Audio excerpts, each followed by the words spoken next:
Good morning, everyone. In the last class, we are trying to identify the data types here. So, what are the data types we are having? We are having the 4 categorized data types here: integer, floating, character, and boolean. Again, the each categorized data type having some data types here, sub data types. So, the sub data types here: byte we are having, short we are having, int we are having, and long. So, this 4 comes under the integer category. And in the float, we are going to have float and double. In the character, we are going to have char data type. So in the boolean data type, we are having true and false. So these are the data types are available in the particular Java language. And today we are going to see one more important concept here: the scope of the variable. The scope of the variable here. How we can work on the scope of the variable here, and so we need to check the lifetime of the variable here. Getting the point. So we'll try to create, or we can work on the. So we'll create one more example here.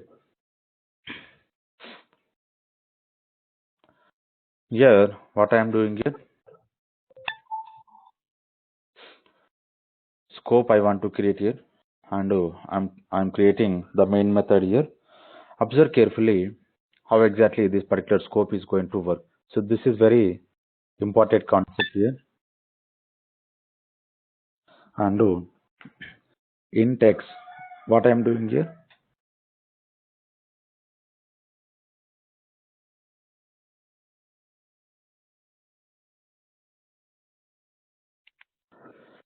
So in text here. So basically, I'm declaring the one variable here. Getting the point. After declaring the variable, I will try to initialize the value is equals to some value called 10. What I'm doing here, so if x is equals to 10, if this particular x value is equals to 10, what I'm going to do here, simply I'm going to define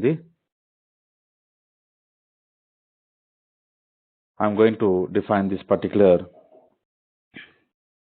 block here, and inside this particular block, so what I will do here,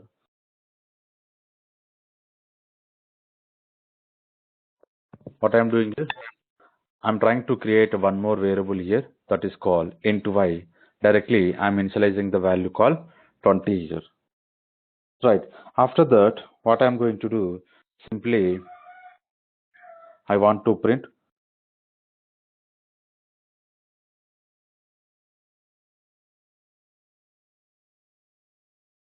Simply, I want to print here. That is called x and y. So I'm requesting whoever joined newly, can you please mute yourself? So I can't say every day. This is whenever you're joining the meeting, please mute yourself.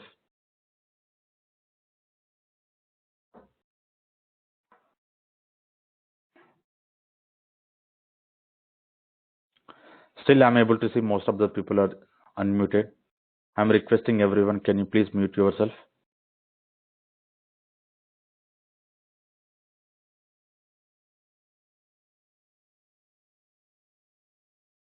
So who is the name of Chandu?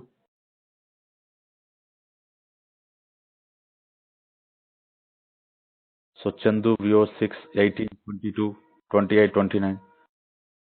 So these many users still they are unmuted.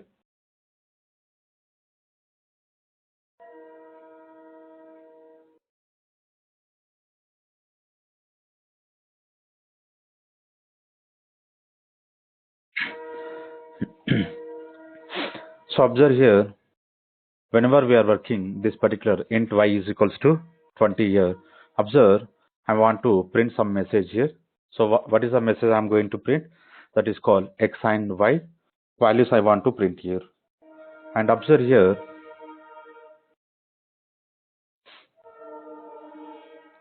Here, simply I'm adding this particular X here, and after that, I want to make Y. So later, what I am doing here, and I want to increase the X value using this particular Y reference. Using this particular Y reference here. And after that, what I am going to do, simply I want to change this particular Y value to 100 here. Simply I want to change this particular Y value, and here if I am going to print this particular X value,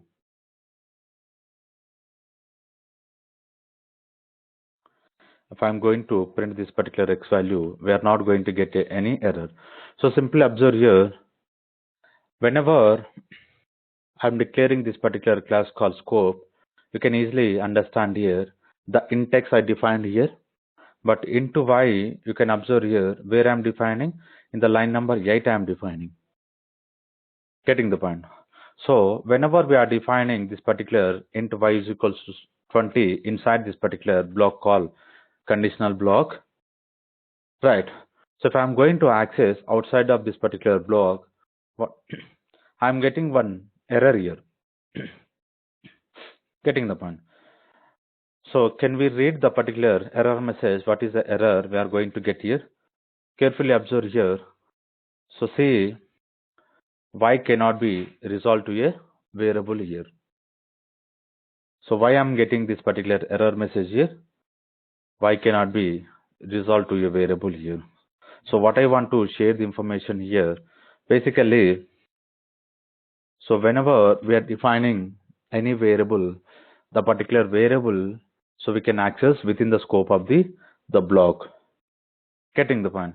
This particular X variable where I'm defining here, inside this particular main method, if I'm going to access here, if I'm going to access, observe here, same thing, syntax error token, variable declaration is expected after this token. So see the error message, we are getting X variable declarator ID is expected for this token. But now, so see the error message, this is the different. So Y cannot be resolved to a variable. So the compiler is giving an like error here. This particular Y it is not a variable here. But here what error message we are getting? So is expecting the declaration section. So what kind of the data type we are going to use this particular X here. Getting the point. But make sure whenever we are working within the scope, if you are trying to access anything, if you are trying to update or delete anything, so within the scope only we can perform any operation. So this is called the scope of the particular variable here. Getting the point? So the same thing what we can do is simply we need to add inside this particular Y block. If I'm going to change this particular data type,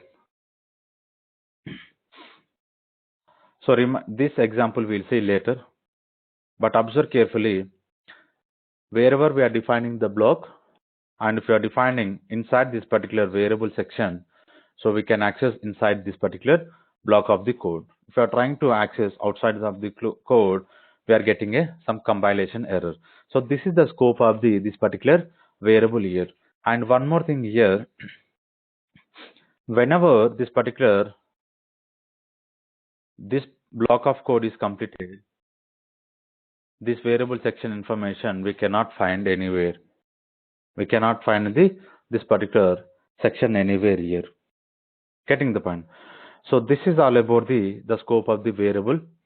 So this is very important here. Wherever we are defining, we need to understand whether we can access this particular variable outside of the block or not. Right. Now we'll try to move on to the one more important concept here. So here casting related example we are going to discuss here. So in the yesterday class we identified data types related information here. But now what I want to do, if I want to convert one data type to another data type here, So what are the steps we need to follow to convert the one data type object into the another data type here? Getting the point? So basically, whenever we are trying to assign the value from one data type to another data type, so we need a automatic the type conversion here. Getting the point? So we need a automatic type conversion here.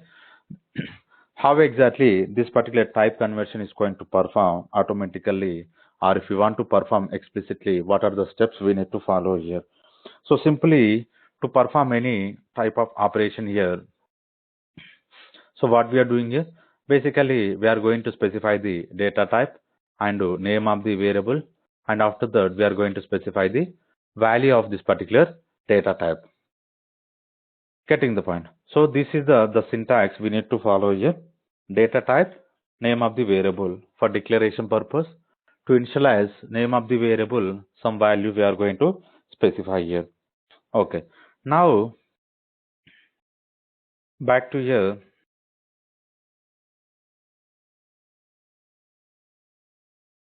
I want to make some comment here.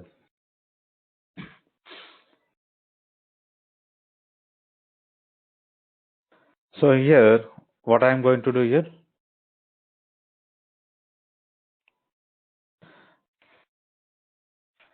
the data type I want to use here, that is called byte. I'm declaring the variable called b, and after that I'm specifying the int value something called 257, and double d is equals to some value. So like we are having three data types here, and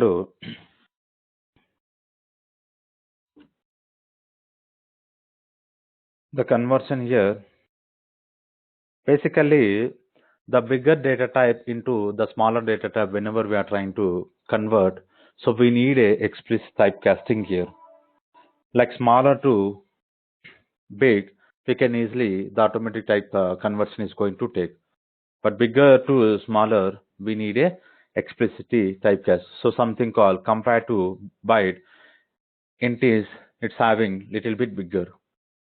Getting the point? So now how we can work on this particular conversion here?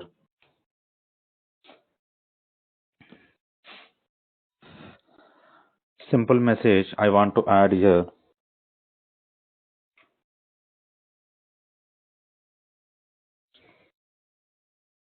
Conversion of int to byte.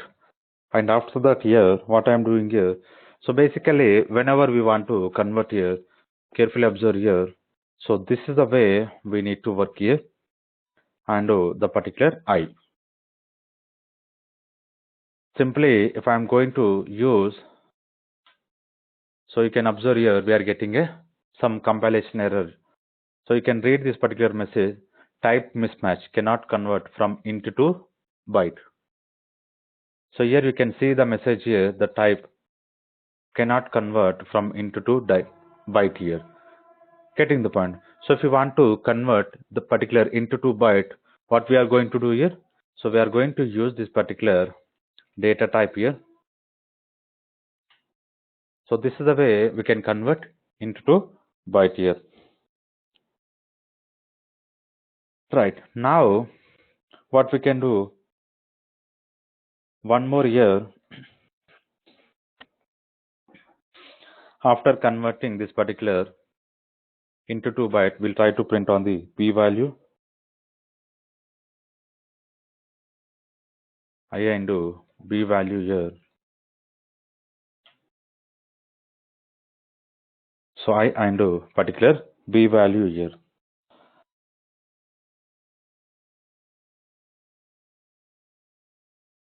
And b. So after that, what I am going to do here, I want to convert into, just 1 second.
Okay. So back to here, what we are doing here, we converted this particular into 2 byte here. So we'll try to print on the same value here.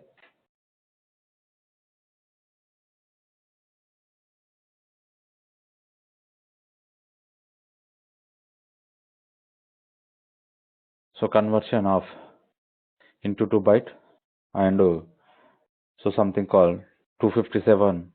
What is the value we are getting here? I value, and the B value we are getting 1. Basically, the converted value we are going to getting the point. So here we are having the range here. The range is, we crossed the range, so that's the reason we are getting 1 only. The byte range yesterday we identified here. Getting the point. So because of that range, we are getting this particular 1 value here. So whenever we are trying to convert, so this is also very important here. If you are trying to convert, so very bigger value into the small data type, so it's going to check the range. So what after checking the range, whatever the value we are going to get, so the same value is going to print here. So that is because of that we are getting 1 here. Okay, back to here, we'll try to convert. So one more data type here, that is called the particular double 2 into data type here. The particular double 2 into data type. Now,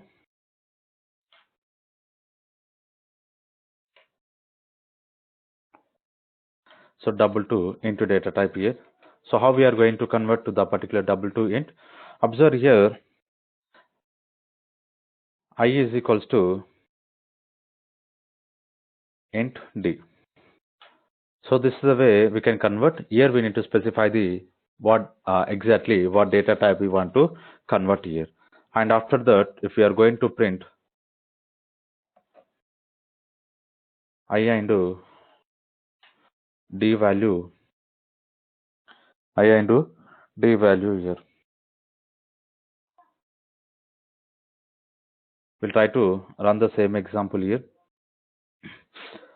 So you can check here conversion of double 2 int. So what is the I we are going to get here? I value, so it's nothing but 323, and d value we are getting, so with some precision values here. Getting the point. So this is the way the conversion is going to perform here, because it is not a bigger value. It is not a bigger value.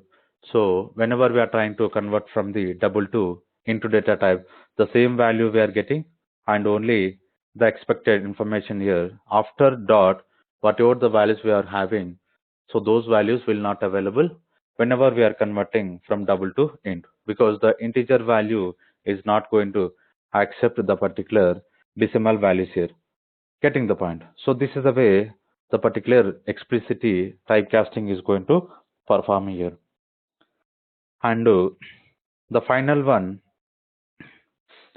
if we want to convert double to byte,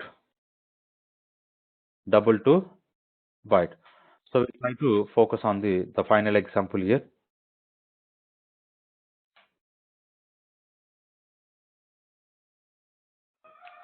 So B and D values.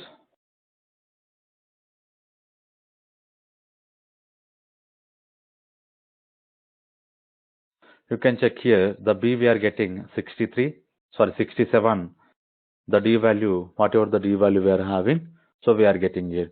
So you can again imagine the byte we are having, so having the less range here, because of that after checking the range it's getting the 67 value here.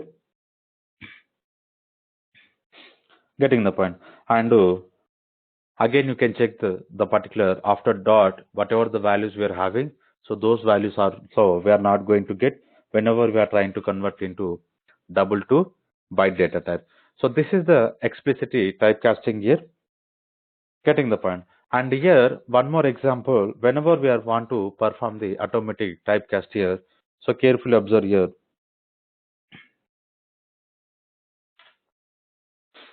So let me make this particular example comment here. Byte A is equals to 40 and the same byte I want to take here with the 50 data 50 value. So byte C is equals to something called 100 and whenever we are making into D is equals to A into B,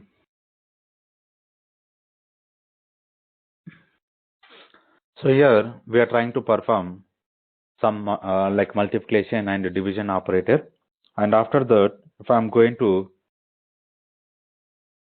print this particular D value, if I am going to print this particular D value, simply we are getting some value here. Simply we are getting the value, but make sure if I am going to change to byte, if I am going to change to byte, again you can observe here is getting one more error here. Whatever operation we are performing here, after performing this particular operation, whatever the result we are going to get, the result we are going to receive as a int data type, not as a byte. Getting the point? So because of that one, we did not get any error previously, but whenever we are trying to convert into like whatever the result we are getting, we are trying to assign into the result value to byte. We are getting something called the compilation error. You can check here, cannot convert from into to byte.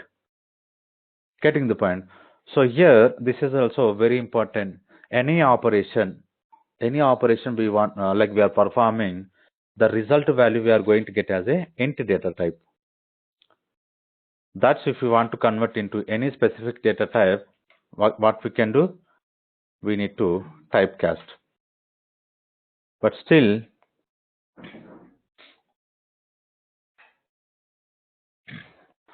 so we need to typecast this the way. Getting the point? So if we don't want to typecast, what we can do here, simply we can convert into D. And here, this is the way that into value is going to come into the picture. Same way, one more I want to specify here, because I want to provide more understanding how exactly this particular type conversion is going to work. One more example here, byte B is equals to 50 and B is equals to B into 2. So see, again we are getting a error here. Again we are getting a error here. So just now I explained here. So this is the one more example here.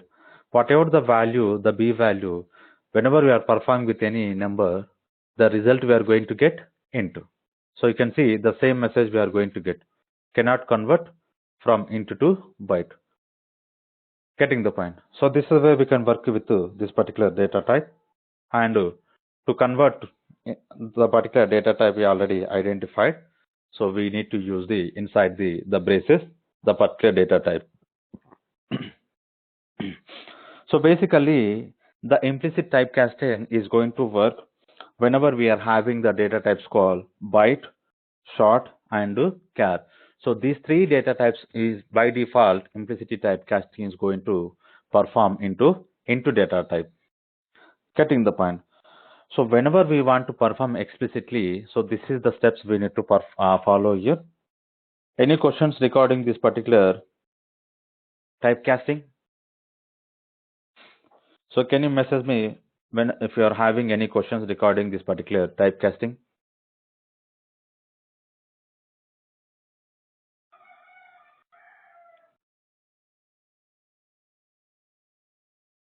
Okay. Back to here, we want to work with arrays related example here. We want to work with arrays related example here. Observe here how exactly the arrays are going to work here, how exactly we can create an array here. First we'll check with the one-dimensional array, and later we will move on to the two-dimensional array here. Right. So carefully observe here, to work on the arrays concept, already we identify the data type here.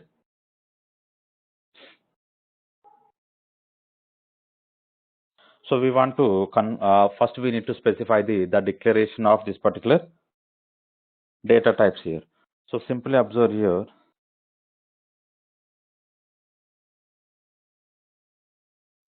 This is the data type I want to create. It's nothing but integer array I'm going to create it here. And now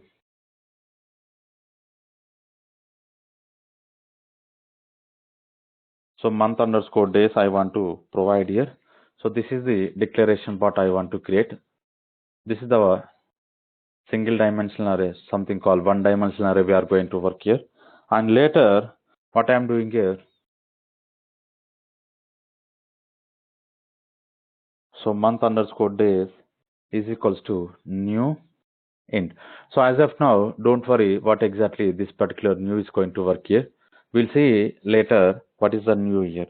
But focus here, whenever we are working with any arrays concept here, we need to initialize the size here. We need to initialize the size here. Getting the point? So whenever we are initializing the size, then only the values we can insert into the particular arrays. Back to here. After initializing, after creating this particular integer array, now we want to insert the value into this particular array here. So month underscore days, here I want to make in the 0 some 31 value. So later some values, and observe carefully. So these are the 0, 1, 2, 3 is going to work as a index. So this is going to work as a index internally. So we'll try to identify how exactly it's going to work internally. And we want to change the value.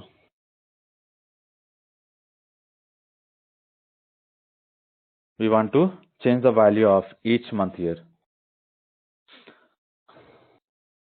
Something called 28, 31. So here we are going to have some 30. Some values I'm trying to give here. So don't expect these are the related to month values. So simply to understand this particular array example, we want to give some values here. Getting the point? Now observe here. So these are the values we are initializing into particular array. Whenever we are creating this particular int array, how exactly it's going to create here. So this is the concept internally it's going to create. This is the concept is going to create internally, something called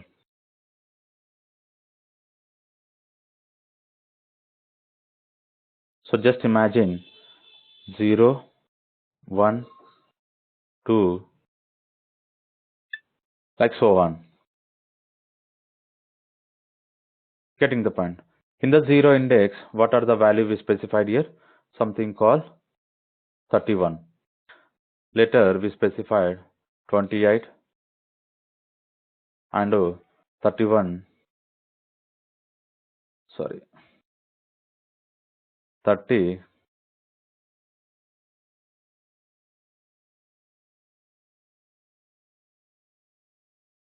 Some 27 and 29. So carefully observe here, whenever we are creating this particular line, what is going to do? This particular structure is going to create. This particular structure is going to create it here. So we don't have any values whenever we are creating this particular 35 line number. Right. After creating here, what we are doing here, we are trying to initialize the value with based on the index number. So these are the index numbers. So this is very important here. Whenever we are working with arrays, those are going to work based on this particular index here. Getting the point? Now observe here. So we are having 0 to 6 index numbers here. Based on the 0 to index number, what we are doing in the 0 index location, we are specifying the 31 value. In the in the 5th index location, we are specifying the 27 value. So this is the way what we are doing here. we are trying to initialize the value in the specified index location. Right. Now, after specifying here, what we can do here, if we want to print, like if we want to get the value of 31, what we need to do here, simply we need to specify the array name here. What is the name of the array? Something called month underscore days, and we need to specify the array here. Inside this particular array brace, we need to specify the index. So that is called fifth index. Here. Now, if I am going to run the same example, you can observe here 27 we are getting. So you can check here in the fifth index, we are specify the 27 value or not. So the 27 we are getting or not. So this is the way we can work on the single dimensional array. It's called one dimensional array. We are initializing the value, and whenever we want to get the value, what we are going to do, we are going to specify the something called the index number here. So based on the index number only, we are going to figure out what is the value stored in the particular index location. Same thing you can check with the 4.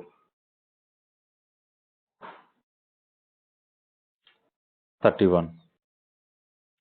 Getting the point. So this is the particular one dimensional array is going to work here, and we try to move on to the another example here. The second dimensional array is called multi-dimensional array is going to work. How exactly the particular multi-dimensional array is going to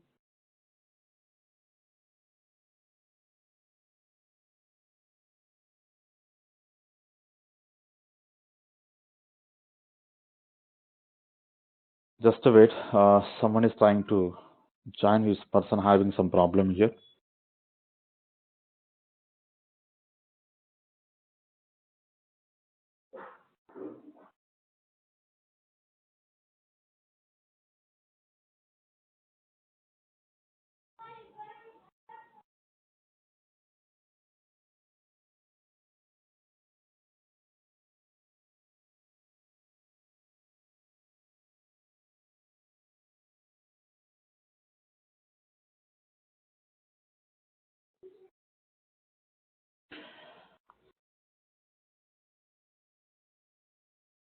Okay, back to here.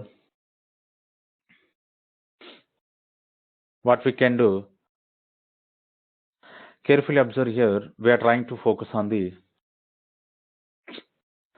single dimensional array called one dimensional array we completed. We'll move on to the second example here. How we can check with the multi-dimension example here. Back to here, I want to comment this example. I want to comment this particular example. So this is very important whenever we are working with the arrays concept. What we need to do. So before start with any example, we need to specify the size of this particular array. We need to specify the particular size of this array, and later we want to add how many elements we want to add. Up to the size, whatever the size is specified, up to the size only we can add. So if you want to increase, basically we need to know before increase the size of this particular arrays concept here. So we'll see how exactly it's going to work with the multi-dimensional array. To work on the multi-dimensional array, we need to work with rows and column concept here. Getting the point? We need to work with rows and column concept here. And the same into data type I want to create here, something called the name of the dimensional here, 2-dimensional array. And so here we need to create like this. After that, now what I am doing here, I want to specify what is the row we want to create. Right. How many rows we want to create, we need to specify here. And after that, how many columns we want to specify.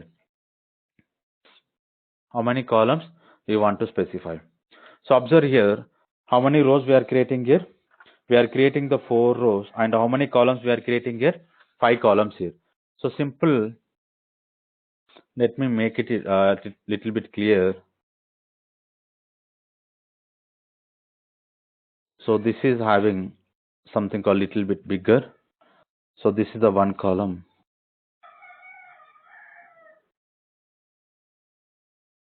So these are the 5 columns here. And first row, second. This is the way this particular multi-dimensional is going to created. Whenever we are creating this particular line, it will create internally like this. Getting the point? After creating this particular line number 46, what we can do? So we need to insert the values here. So carefully observe, this is very important how I am trying to insert the values here. Right, now I want to provide the data types of something called the variable information I comma j comma k. I comma j comma k. After that, what I am going to do here, right? So here by default we want to make sure with the 0 value. Later I'm going to use one loop here. I'm going to use one loop here. So what is the loop I'm going to use? Initially I is equals to 0, right? So observe carefully, here we are going to work with 2 loops here, and I less than 4. So this is indicating the rows related loop here, and I plus plus. After that, one more I want to make one more loop here. Here the j I want to make here. J is equal to 0 and j less than 5 here. The 5 is indicating column. The 5 is indicating column here. Right. And after that, j plus plus. Getting the point? So we provided the first one for row and the second one for columns here. Later, what I am doing here, whatever the reference we created for the multi-dimensional, I want to take, because we need to insert the data, right? So observe, here I want to specify the I. The I is indicating row information, and the second one is indicating column information. Getting the point? Here, whatever the value we are getting, the value I want to initialize. And after that, what I am doing here, I am trying to increase the value. So k is equals to k plus 1. Getting the one. So first we'll try to check with the simple example how it's going to work here. And let me save here. And after saving, if I'm not going to print anything, we cannot understand how exactly it's going to work. So simple, we'll try to check by providing this particular diagram here. First loop is enter the I value. We'll make it here I value and j value. So k value. Initially, all the values are having 0. All the values are having 0. Now the line number 49 is executed. The line number 49 is going to give the condition true or false, because I less than something called 0 less than 4.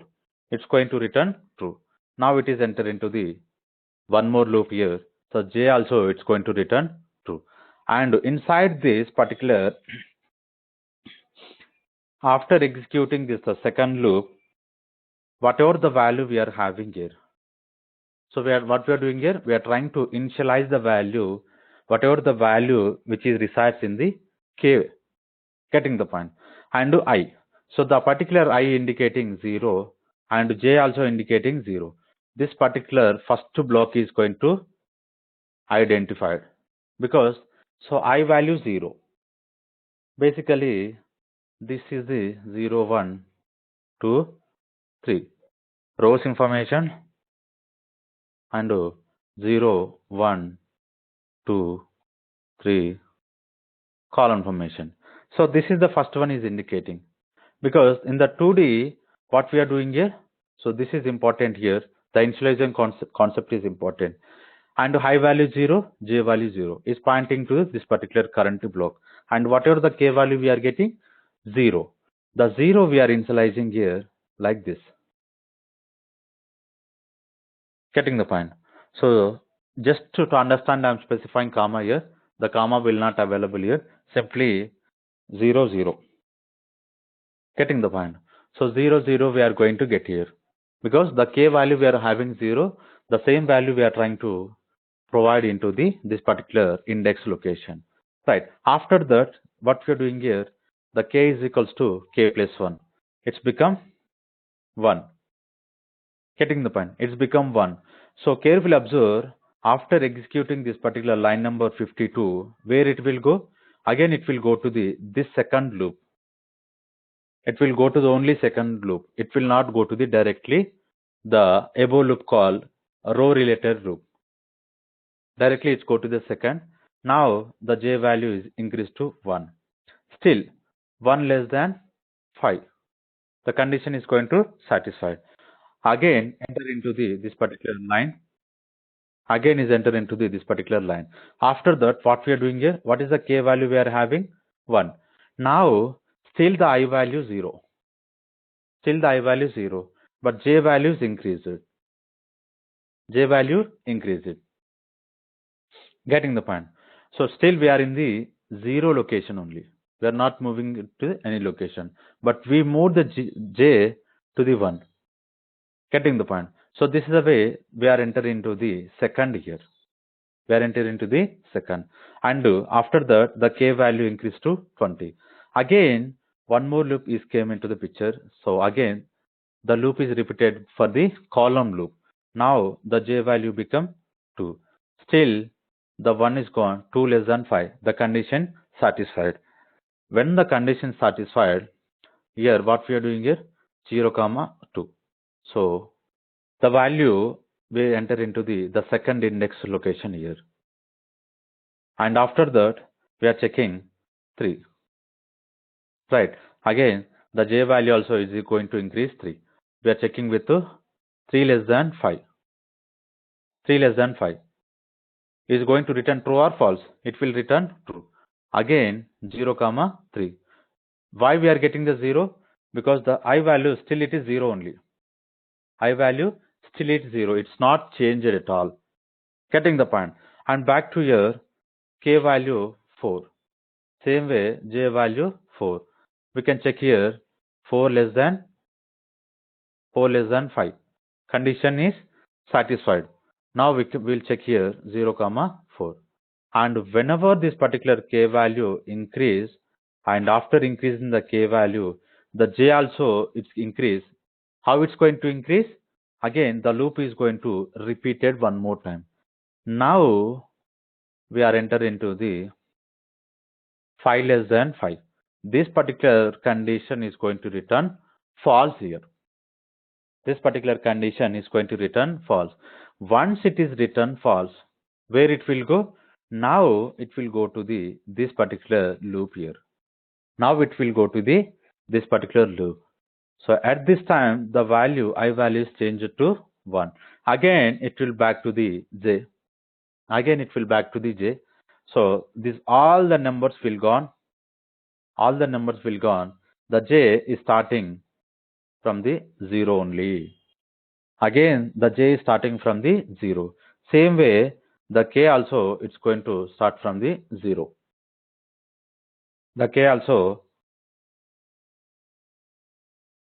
it's going to start from 0. Getting the point? So now observe here what we are going to do here. Again, we are checking here. Again, the main loop is executed. I value change. Again, we are entering into the column related loop. Now, so at this time, we are going to get 1, 0, 1, 1, 1, 2, 1, 3, 1, 4. Later, the value change. Getting the point? Now here, 2, 0, 2, 1, 2, 2, 2, 3, something called 2, 4. Getting the point? So now you are understanding how exactly it's printing. Whenever it is received, the value is going to change I value. Once I value change, again the j value become 0. and here 1, 2, 3, like it's going to complete. So now we are enter into the 3 0, right? 3 1, 3 2, 3 3, 3 4. So this is the way the multi-dimension is going to work. Any questions regarding this multi-dimensional here?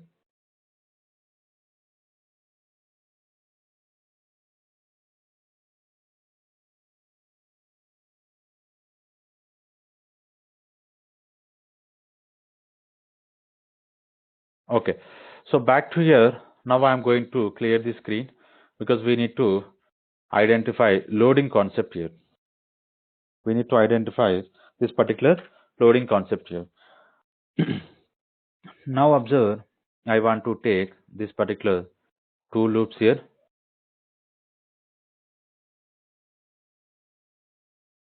I want to take this particular two loops here. And here, again, this is for row, this is for column here. Getting the point.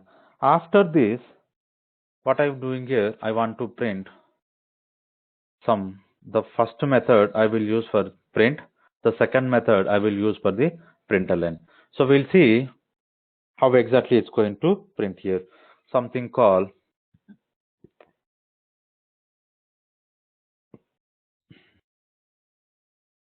here I want to specify I, and here I want to specify j. So I want to give some space here, and after that, for understanding, we'll create a one more here to get the space here.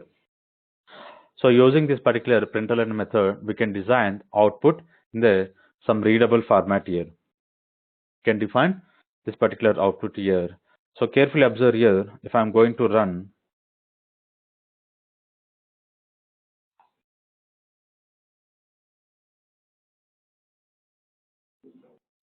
not here.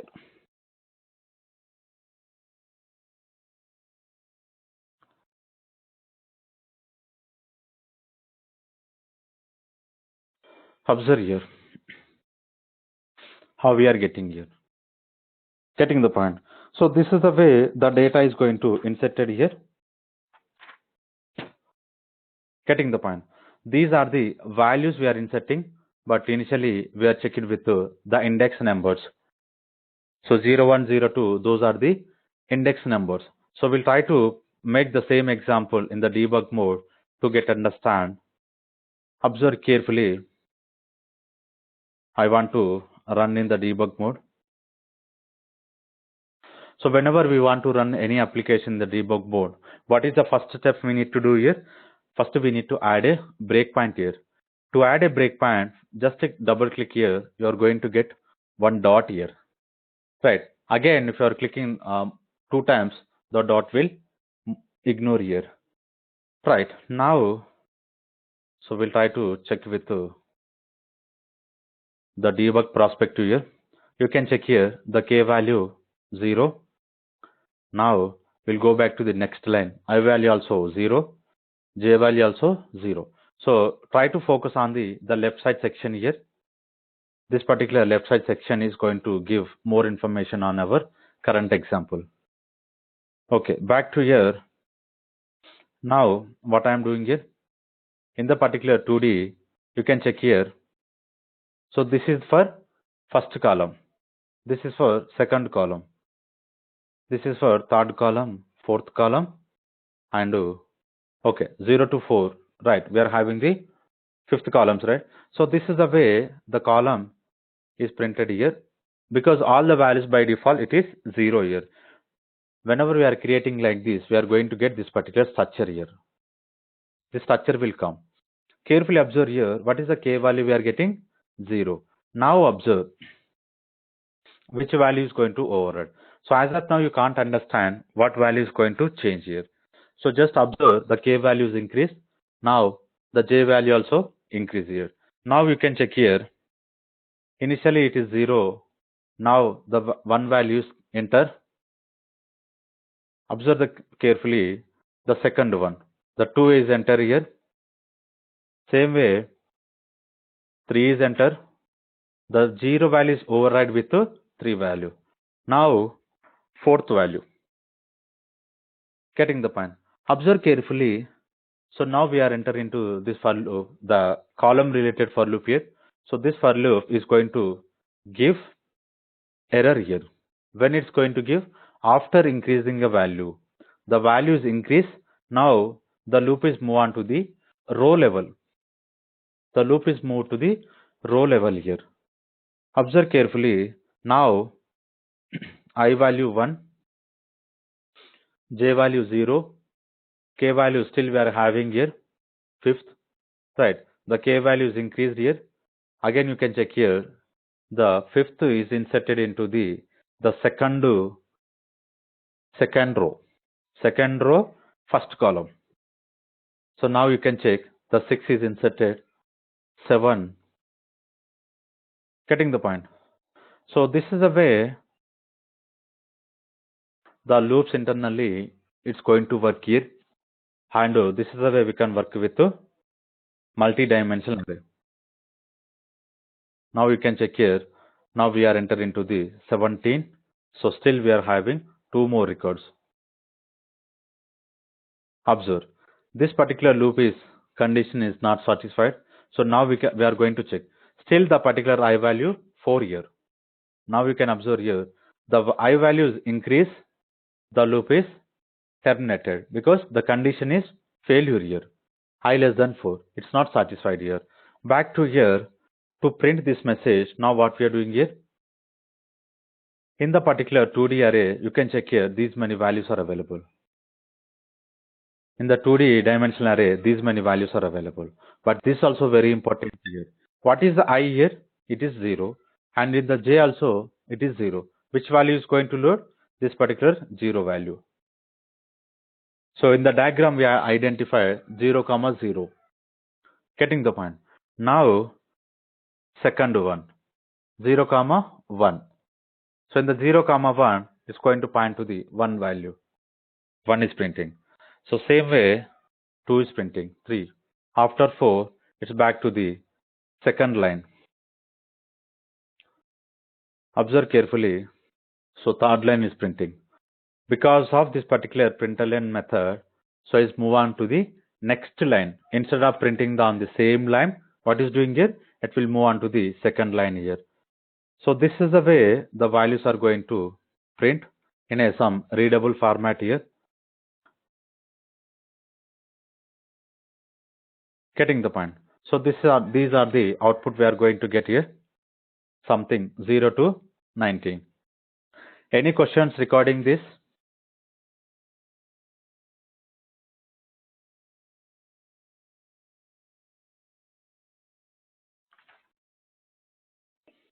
Okay. So these are about the simple one-dimensional array identified, as well as we identified two-dimensional array. And now we'll move on to the one more example here, something called operator related example here. So yesterday, from yesterday onwards, we are trying to check with this particular operators here, something called I++, J++. What is doing here? Is trying to increase the value. So basically, here we are having two types of operators here.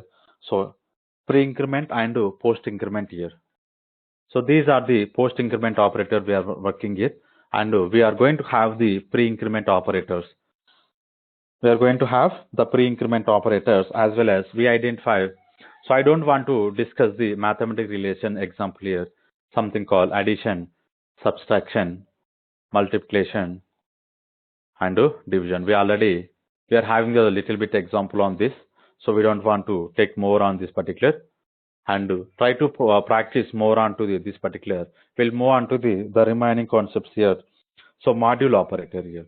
So this is going to give more information when we are trying to work with logical example here, logical questions related example. This particular module operator, pre-increment and post-increment. So this particular arithmetic and like mathematical division related example is going to use more. So that's the reason I'm requesting try to practice more onto the operator related example here. Back to here. So back to here, what we can do here.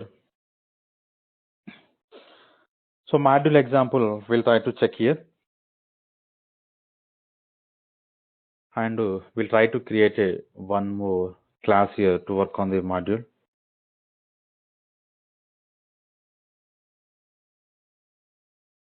What is the name of the class? Something called.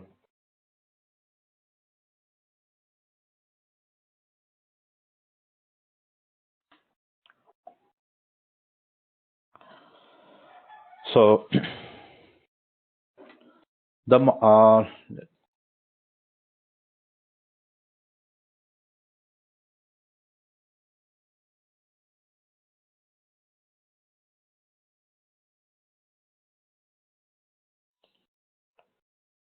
okay, we'll check those operators. So back to here, I want to check here modules demo.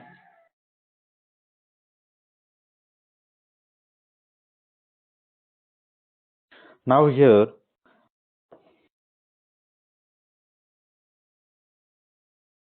int x is equals to 42.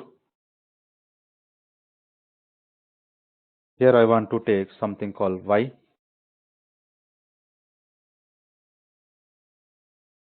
So 42.25. Simple message I want to give. Here,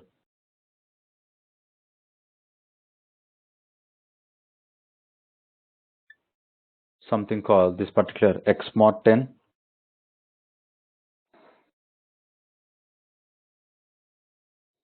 Here,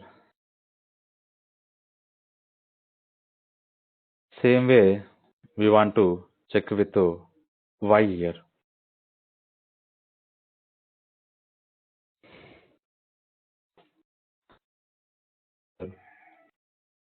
Let me run here. So what is we are going to get here? The particular x mod 10 here. 2 we are getting. The particular y mod 10 here we are getting 2.25. Basically, whenever we are working on this particular module operator, what is going to return? So reminder of the particular division operator we are going to get here. So basically, we are going to divide something based on this particular 10 value. Whatever the remainder we are going to get, so the remainder we are going to print here. That is called, for x value we are getting 2, for y value we are getting 2.25. Getting the point. So this is all about the module operator. This is important here. The which scenario the module operator we can use here. So wherever we want to get the remainder of the particular value, getting the point. So we can work with this particular module operators. So the remaining concept like the increment operators we'll try to move on, and after that we'll try to check with the logical question like AND operator, OR operators. So less than, greater than. So those examples we are going to cover. So I'm expecting we don't have any questions regarding today class here. If you are having any questions, please let me know before going to conclude the today class.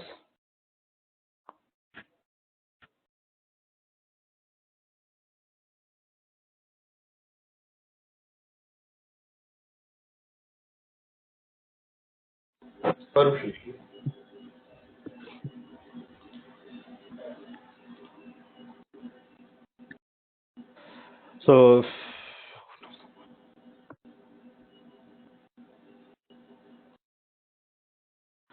that you need to check like based on the range of the byte, the value is going to decrease here.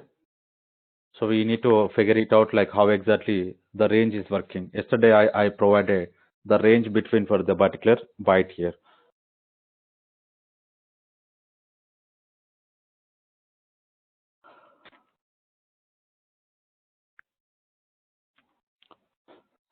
Okay. So if we don't have anything, we can conclude the today class and we'll see tomorrow.